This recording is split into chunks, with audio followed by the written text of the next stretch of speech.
What's up, YouTube? This is LA Prepper with my third video that I've shot in a row, my second video response to ohpervyone, who is one of my very active and very orange-haired subs. At least his image is orange-haired. You know, if you have an icon with you with orange hair and I meet you in person, you don't have orange hair, you're not doing YouTube right. So I'm gonna go out on a limb and say that his hair is currently orange, because that would be too disappointing if his hair wasn't really orange. I'm sure he would update his icon. But anyways, we're talking about animal husbandry. With milk you can make butter, yogurt, and cheese. It's very true. Now, are you gonna see me making butter at home? Probably not. Do I trust my own yogurt or cheese? I don't know about that. I would barter you some milk. If I had a cow that produced any substantial amount of milk, or goat, I would totally barter with you. I'll give you some goat milk. You can give me back some goat cheese or goat yogurt. Not even really a fan of goat cheese per se, but if I had a goat, maybe I would become a fan, or maybe I would just sell at the farmer's market. I don't know. But there's going to be some animals in my future. I'm pretty sure of it, even if it's just a few chickens or, whatever. I can't fully explain why I want to go back and live in the country. Maybe it's because when I was very young, I used to spend time in the garden with my dad, and I just thought it was the greatest thing in the world. You know, I remember we had a feijoa plant. That's Feijoa. And I don't like really remember this, but kind of looking at pictures kind of helps me remember. But there's this one picture of me with this little wheelbarrow. I don't know if I guess it was like a child's wheelbarrow, but anyways, this little wheelbarrow full of feijoas. Must have been, I don't know, 10 pounds of feijoas. A lot, maybe 5 or 6 pounds, but a lot of feijoas considering it came off one or two trees. And I just thought that harvesting them and raking the dirt, it was just the funnest thing in the world. I thought it was great because you're out there, you're in the outdoors. I love being outdoors. I've always loved being outdoors. It pains me greatly how much time I spend indoors right now, and believe me, I'm working on it. I'm working on it. But I just have this, kind of like I have an innate desire to build stuff and design stuff. I just have this innate desire to farm. I can't really explain it. I just want to grow food, mostly for me and my family. I'm not super crazy about trying to sell lettuce at the market or something. I definitely want to make more than I need. Can most of it and stuff like that. But anyways, this video isn't about me. This video is about, well, it's kind of about my response, but it's about my response to ohpervyone's very detailed comments. Live catch traps. Yeah, trapping. I was just watching this thing on some ancient Egyptian snap trap. Super interesting. You only have to find two twigs that are like perfectly. You either have to carve them from a chunk of wood, or you have to find two twigs that are really curved. That's the only tricky part. It is legal to trap with most of the animals I plan on hunting with traps. I think I could I could put up a snare or a deadfall trap for like a squirrel or a rabbit or maybe even a coyote if I thought I was going to catch one.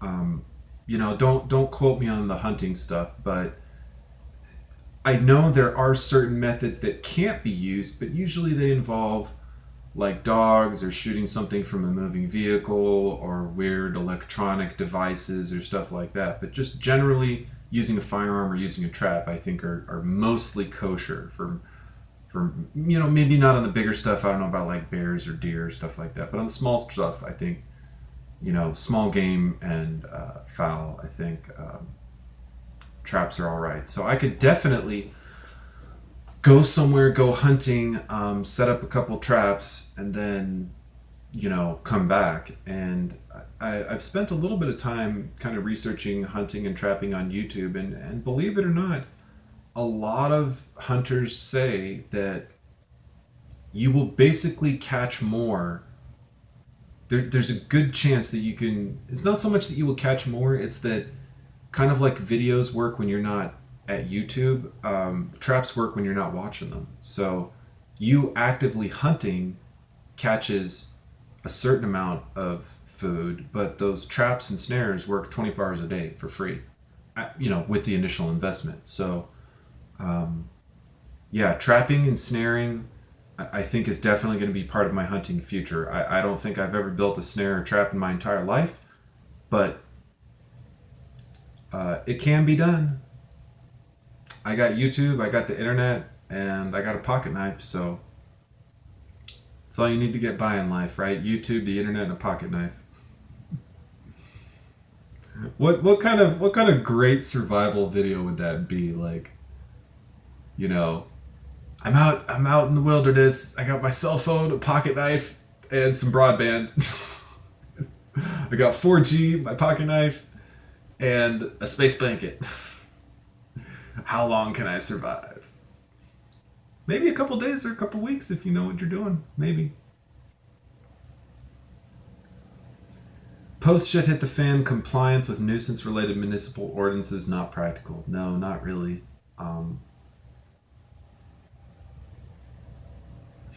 Yeah, is your landlord going to tell you not to collect rainwater in post shit hits the fan? No, probably not. My landlord would really appreciate my skills in shit hits the fan, but that's okay. I don't think they appreciate it now.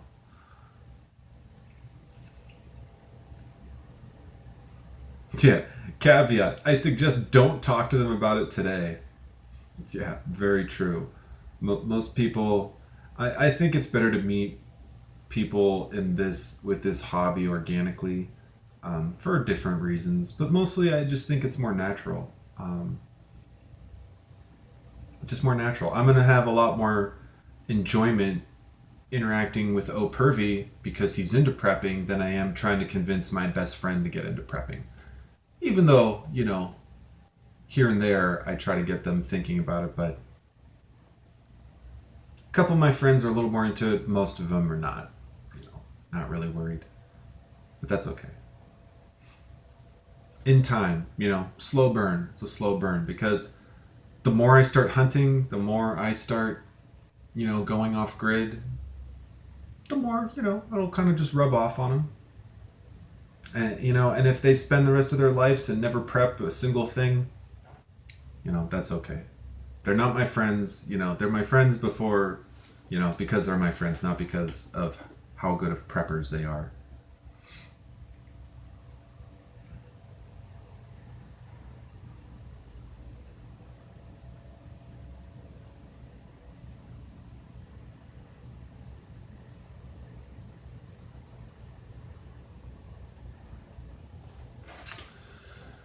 He's talking about saving seeds from food you normally eat. That's very true.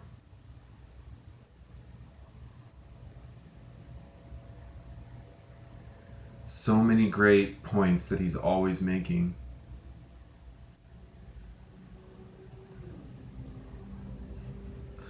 Grocery store raiding post shit hits the fan. Yeah, I think there's going to be a lot of raiding post shit hits the fan. That's something I can't even really touch on, unfortunately. I don't doubt that it will happen, but it's certainly something that I would never condone in anything that was, short term, obviously.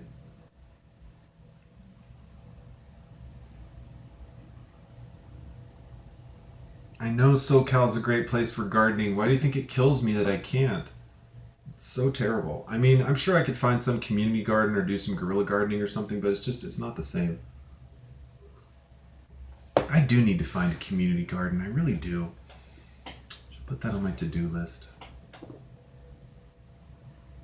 It's been kind of on my to-do list for a while, and I really, I don't even have a prepping to-do list.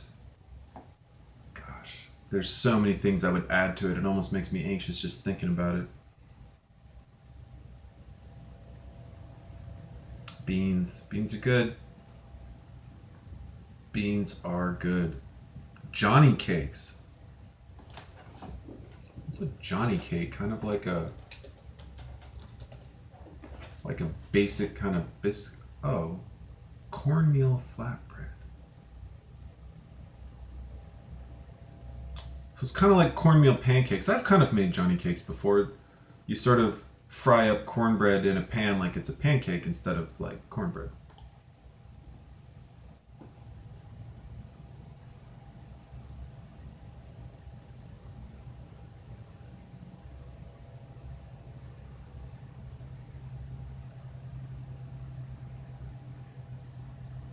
Hoe cake.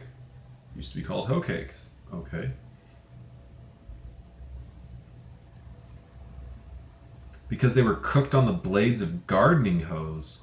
Whew, that's a stretch. Who the hell would cook? Why would you cook on your gardening hoe? I don't know.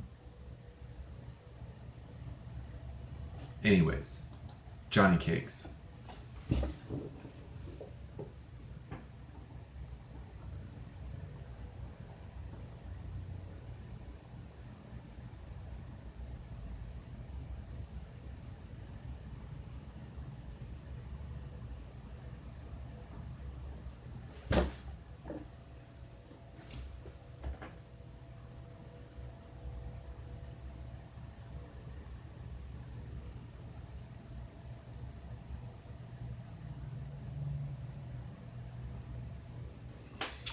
You know, he makes a really good point right here. If you don't survive, how many else will die without the help you could have provided?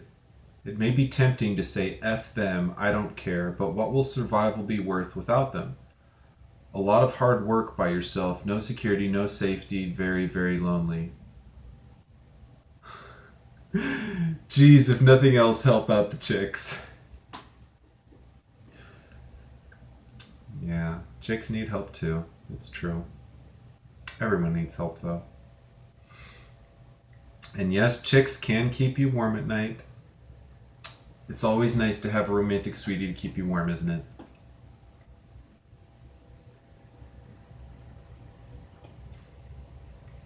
It's phenomenally insightful comments. Really, really thoughtful. Spending paragraphs talking about harvesting seeds, different types of seeds. And this seed could be from a hybrid, and you're going to get a different variety than the one that you got because, look, I'm not going to get into complicated plant stuff, but I know that he's right because I was just talking about it with somebody. I think my mom talking about gardening. So thank you, Opervy. Really great comment on that. Alcohol. Man, if you're not big on guns but you want to buy something that has universal value, buy alcohol. Cheap alcohol. Plastic handles.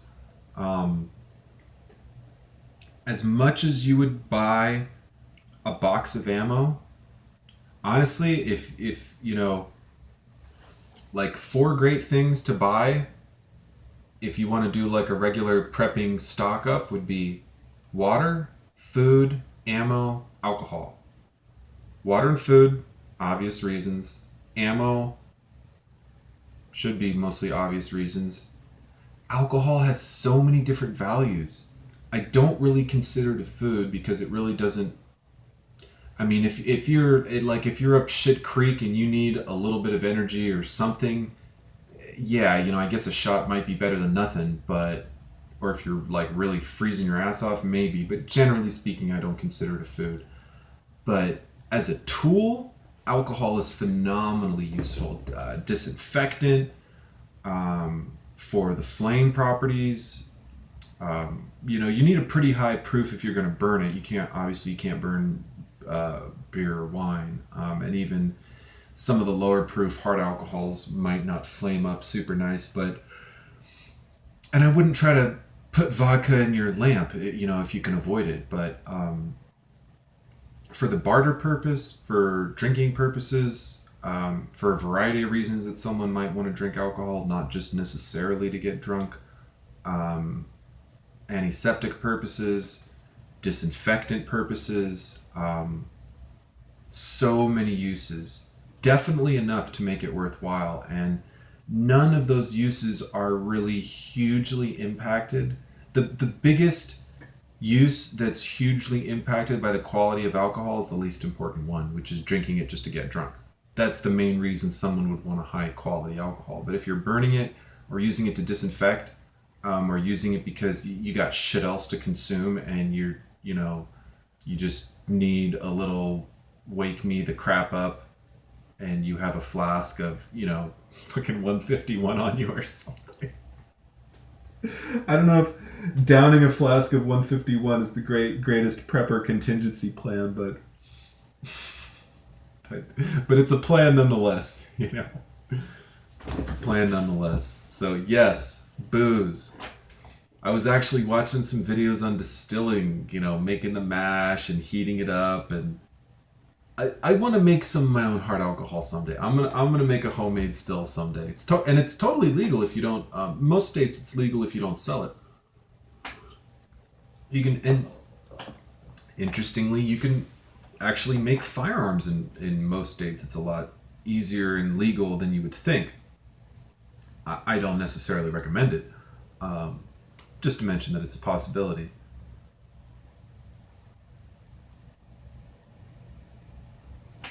So, yes, alcohol. Yep, a lot of reasons alcohol could be beneficial. Shelves. He's talking about, Pervy's talking about shelving. Rolling shelving is a way to move stuff. And I kind of commented a little bit on that. I'm not sure that rolling shelving would be the greatest way to move stuff, but definitely a phenomenal way to store stuff, without a doubt. Unassembled shelves in the trunk.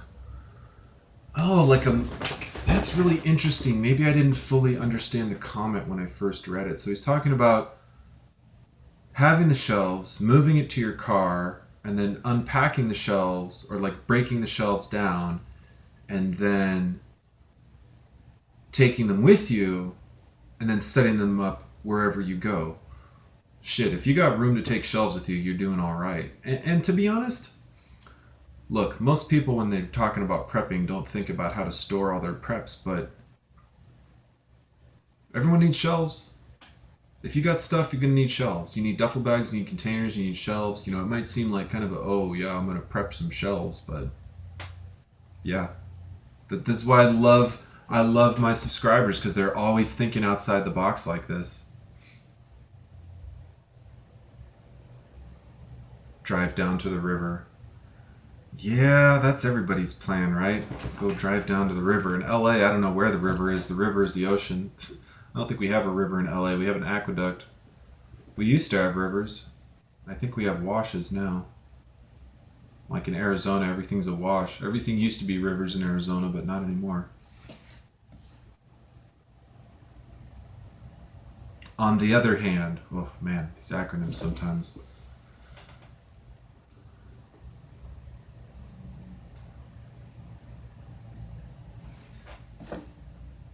That was in response to my top 10 ways to move stuff.